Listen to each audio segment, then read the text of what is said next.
То есть я когда, я сначала рисую схему, и никаких обозначений на ней не ставлю. То есть я ее продумываю с инженерной точки зрения, чтобы у меня все работало.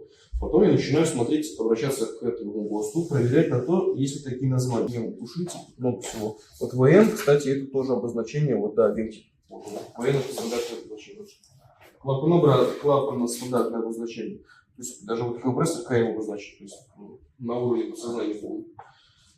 То есть смотрите, как, если такой элемент в обозначениях, используйте его. Если его нет, добавляете его условное обозначение. И все элементы, кстати, вот это условно-графическое обозначение должны быть расшифрованы. Даже если компрессор это стандартное обозначение, видите, понятно тоже, да, в обратном клапане, они все равно должны быть расшифрованы. То есть сначала после границы системы идут вот эти вот все воздухозаборники. То есть надо поставить рынок, воздухозаборник, потом вентиль все расшифровать, сколько бы их ни было, лучше по группам. Не важен порядок, но лучше группировать по группам.